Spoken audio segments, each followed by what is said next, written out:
Hi, I'm Claudia Brown Coulter with Pivotal Peace. I'm your go-to mediator for navigating divorce while parenting children with special needs. I'm also a registered legal document assistant LDA based in the greater Los Angeles area. You would be surprised at how many people don't actually want to write down their parenting agreement. We're getting along so great. It was fine. We're just going to be flexible. It's going to be fine. Okay. Fingers crossed for you. I really hope it is fine. But what happens when memories change, when they fade, when a new person walks into your child's life because it's their new step parent? What happens then? What happens then when there's disagreement? So, verbal agreements often fail. They're not legally enforceable. You can't see them anywhere. You're not even seeing them correctly and remembering them correctly in your mind. A judge cannot enforce your verbal agreement. They cannot enforce a handshake deal. Misunderstandings are common. Memories fade, things change. We interpret things differently, especially as time passes. In order to continue with a verbal agreement, there has to have been goodwill when it was made, and that goodwill has to continue. What happens when it doesn't? It doesn't mean that you're always going to be fighting, but there's a possibility that you guys can hit a bumpy patch, a rough patch. What happens then? What do you rely on then? Well, I hope they're not too pissed at me today so I get to see my kid. That is no way to parent, and yet a lot of people do that. If you have children with special needs, you need more consistency, and that requires more complexity and clarity in your plan. And you can't get that by just winging it verbally. Your written plan should include your normal days, every day, Monday to Sunday. What does that look like when the kids are in school or it's the summertime? It should include details about your holidays.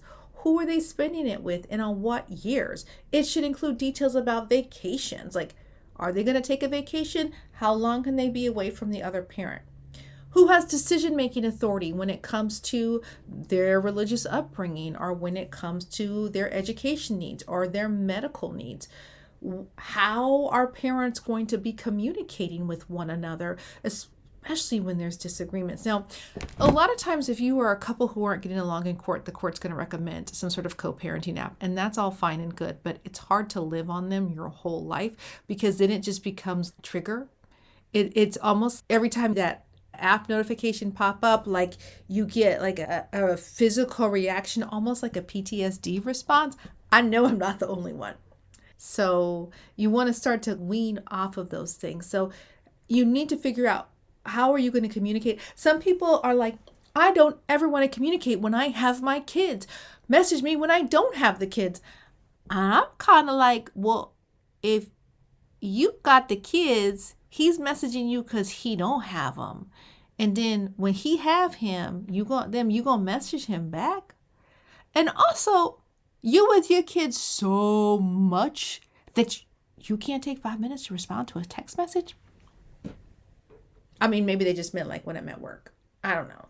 But you need to have realistic expectations. Okay, let's say that's you. There's a time frame. Unless it's an emergency, except in the situations of an emergency, this other parent, they each have 24 hours to respond to messages. Fine. All right, talk about transportation. Where is the child going to be dropped off, picked up? Who's going to handle that? Are we going to each other's houses? Are we going to meet halfway? Is she going to be there? Is he going to be there? Do you have to make me meet at the gymnastics studio because you've been cheating with the gymnastics coach and now I got to see him every time I pick up our child? Let's get clear on that. We don't need any extra drama. It's stressful enough. I got to see you to pick up our kid. Don't throw salt in the wound and pretend like you happy because you know you ain't. Okay, next. Think about your special needs accommodations. Are there details about the therapies they need, equipment, school plans, maybe sensory sensitivities, all these types of things? And then, is there anything about the future for when they change, when your child grows and changes and their desires and proclivities change, their needs change, their therapies change? right? Be prepared. Like, we're going to come back to mediation. Once our final child is in such and such grade, or once they reach the age of such and such age, we're going to come back. And if we can't make an agreement between the two of us, we are going to return to mediation and have a neutral, independent person help us with this new parenting plan.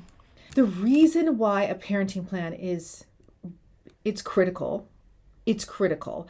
I've had people refuse to do a clear parenting plan, and then they get divorced, and it's so vague and nebulous that one parent is denying access to the other parent because there's nothing clear in the divorce agreement, and then they're calling the cops on them. It's awful. It's awful. And then you look bad in front of your kids because you're losing your cool. No, it is so easy to think we're just going to agree. I don't want to deal with that. We're fine. The kids are fine. Let's just figure out the money piece and move on. Claudia, why are you making us do this? Because I don't want anybody calling the cops on you in front of your kids because you just wanted to see them, but you don't have clarity on the day. Do the uncomfortable thing now, because it is far more uncomfortable to have them flashing lights coming after you when you're just trying to have a day with your kid. And do you think our police officers need to be dealing with that petty drama? No, they don't. Do you think that they are trained to de-escalate conflict like that? No, that is a very dangerous situation for them to walk into, and it is dangerous for your kids. So have the conversations now and then write it down. Can you tell that this has touched a nerve for me? It really bothers me when people come to mediation and then they don't use it to the fullest ability.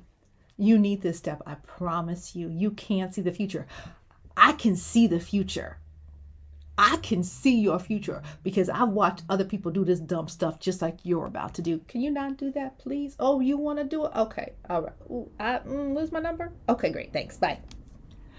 I don't want that for you, and I don't want that for your kids. Okay, moving on. If you have children with special needs, this is really critical because they thrive on routine and consistency. But if everything is verbal and it's here, what happens when you forget? When you have nothing to reference on? Changing households is disruptive. It's necessary, but it's disruptive.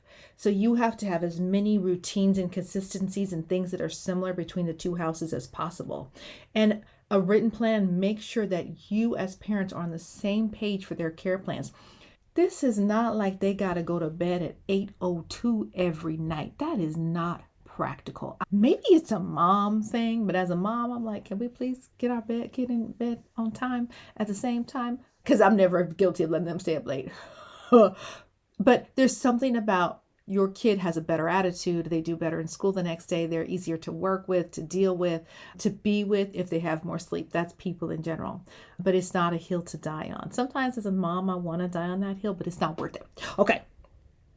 You also have a written plan so we know, okay, who's coming to these IEP meetings? How are we dividing this? Are we both going? Are you going to trust me? Am I going to trust you? What's happening there? What are their medical needs and what are their educational needs so that it doesn't fall through the cracks? Because who suffers when it does? Your kid does not. You ain't suffering.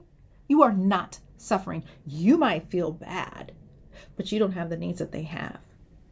Okay, you may have the needs that they have. You may have their particular needs. So if that is the situation and what they're dealing with now is what you dealt with before, then you all the more reason you know why you need a written plan to really get clarity on this. It's accountability. If one parent's not following through, you can see this is here in black and white. This is what you're supposed to do. So if you don't have a clear plan and a parent is not taking them to their therapy appointments or they're not giving them the right medication, it might not be that they're just like, oh, I don't care, I don't have time. Maybe they didn't know. Maybe it wasn't clear. Maybe they forgot. Maybe there wasn't a system to remind them. Maybe they really didn't know. And who suffers in this? Okay, you know the answer by now. So without having a written plan, a clear written plan, it's very likely you're going to run into a disagreement, and that disagreement is going to escalate so fast. It is going to escalate so fast because there's frustration and hurt feelings and misunderstandings, and all of the drama of your marriage has suddenly come back up. You've remembered everything, all of that. You've remembered everything they ever did wrong. It's coming up right here in this conversation because you don't have a clear written plan. You could end up in court, right? So the cops have called you. Now you got to get a lawyer and you got to go to court. The cops haven't called you. Your cops were called on you. You've got to get a lawyer, go to court, rehash out this plan. And next thing you know, you have a stranger deciding this. We don't need that. That could have been settled in an hour in mediation and maybe a couple hours at the kitchen table. A written plan helps you in the midst of conflict. There will be times where you will not be in agreement with your ex, but you have your written plan to fall back on. I like to tell people, great, okay, that's fine. You got you got a plan, yay. If you agree and everything's good, fine, great, don't worry about it. But when you disagree, you have to fall back on this plan. You guys can change your plan. You can do things. You can have agreements. Oh, you're going to take them on here. You're going to do this. You're going to do, that's fine. The moment there's a disagreement, you have to go back to your plan, because this plan becomes a tiebreaker. It tells you where your kid is. Oh, wait, it's my day on Christmas Day. I know in the past we've had this agreement that they are always with you on Christmas Day. But now I'm pissed at you and I can't stand you or your family, and I want my rights for my child.